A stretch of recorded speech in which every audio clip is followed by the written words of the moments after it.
Olá, nação santista, eu sou Giovanni Martinelli, sou um dos responsáveis pelo Diário do Peixe, passando aqui num flash extraordinário para falarmos sobre a manutenção de Jesualdo Ferreira como técnico do Santos e também sobre um possível novo processo de impeachment com o presidente José Carlos Pérez e todo o comitê de gestão. Então, antes de eu explicar tudo, se inscreva aqui no nosso canal, deixe seu like aqui no vídeo e acompanhe todas as informações do diariodopeixe.com.br. Bom, vamos lá. Jesualdo Ferreira se reapresentou nesta terça-feira, depois de 2 dias de folga. O Palmeiras estava treinando já, né? O Santos não. O Santos teve 2 dias de folga. Se representou na tarde desta terça-feira no CT Repelé. E mais ou menos tem duas pessoas que defendem a manutenção de Jesualdo Ferreira, que uma delas é o presidente José Carlos Pérez, a outra é o executivo de futebol William Thomas, que foi o grande articulador da contratação. Foi ele que foi para Portugal para conversar com o Jesualdo Ferreira por algumas semanas e fechar o negócio. Ele foi o grande incentivador e defensor da contratação do Jesualdo Ferreira. Então o Pérez e o William acham que o clássico do próximo sábado pode marcar uma reviravolta aí no trabalho do Jesualdo Ferreira no comando do Santos. Eles acreditam que uma vitória do Santos, uma boa atuação ali, pode dar um gás para ele continuar o trabalho por mais tempo. Mas ele não caiu basicamente também por outro motivo, multa rescisória. São 8 milhões de reais para ele e para sua comissão técnica, caso o Santos decida mandar embora. No comitê de gestão, a grande parte do comitê de gestão pede a saída do Jesualdo Ferreira. Eles querem a saída do treinador, acham que o Santos não evolui, que os métodos não são os mais adequados, que o Santos treina pouco, ficaram irritados com a folga de 2 dias depois da derrota para o Ituano. Então o comitê de gestão está meio que refletindo um pouco a vontade do torcedor, pelo que a gente entende nas nossas plataformas, né? A paciência do torcedor acabou, o torcedor quer uma mudança, o comitê de gestão está refletindo esse posicionamento do torcedor, a grande maioria quer uma mudança também, mas duas pessoas e a multa seguram o Jesualdo Ferreira no cargo, pelo menos até o clássico. José Carlos Pérez, o presidente, William Thomas, o executivo e responsável pela contratação, responsável direto pela contratação, e a multa de 8 milhões de reais. O Jesualdo se representou hoje no CT, conversou com jogadores, a imprensa pôde acompanhar só 15 minutos do treino, a gente tem um relato lá do que aconteceu. Ele não vai poder contar ainda com o Marinho iniciou um trabalho de transição e ele tenta se esforçar para estar à disposição na estreia na Libertadores semana que vem contra o Defensa e Justiça, mas é muito difícil.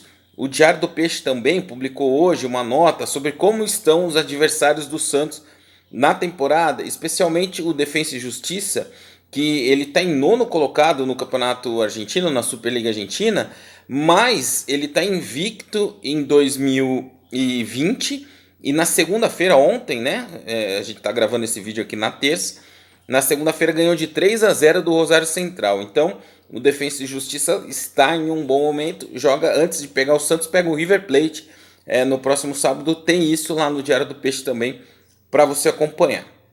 Outra notícia que está no Diário do Peixe é sobre um novo possível processo de impeachment do presidente José Carlos Pérez. Eu vou tentar explicar de uma forma fácil para vocês entenderem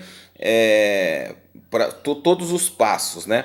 O que aconteceu? As contas, o relatório do Conselho Fiscal do Santos recomendou a reprovação das contas do presidente no seu primeiro ano de mandato, em 2018. Nesse ano, o Santos teve um déficit de 77 milhões de reais. O relatório do Conselho Fiscal foi para uma votação no Conselho Deliberativo em maio de 2019. O Conselho Deliberativo aprovou o parecer do Conselho Fiscal reprovando as contas. E daí, nesses casos, o que manda o estatuto o caso vai para a CIS, que é a Comissão de Inquérito em Sindicância. A CIS ouve o presidente e depois faz um relatório sobre o que ela entendeu entre o relator do Conselho Fiscal e a defesa do presidente. O relatório da CIS entende que a gestão foi temerária e, por isso, pede o impeachment do presidente José Carlos Pérez por gestão temerária. Esse relatório vai ser votado na primeira reunião do Conselho desse ano, que deve acontecer no dia 10 de março. O relatório pede a saída por gestão temerária de todo o comitê de gestão. Então, se for aprovado, se o processo evoluir, sairia tanto o presidente José Carlos Pérez, quanto o vice-presidente Orlando Rolo, quanto os membros do comitê de gestão atuais. O que vai acontecer daqui para frente?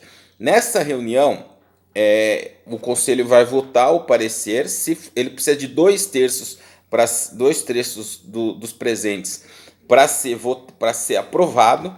Se for aprovado o processo de impeachment, o presidente da casa, que é o Marcelo Teixeira, ele deve pedir um parecer jurídico sobre o passo seguinte. Por quê?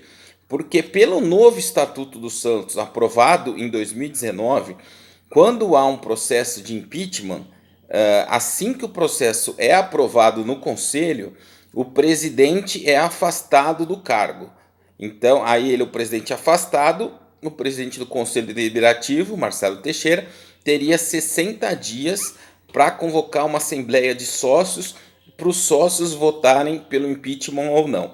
Vocês lembram que no processo de impeachment que o Pérez passou, ele em nenhum momento ele foi afastado do cargo, porque isso não estava previsto no estatuto. Existe uma disputa jurídica, dois entendimentos diferentes sobre esse caso.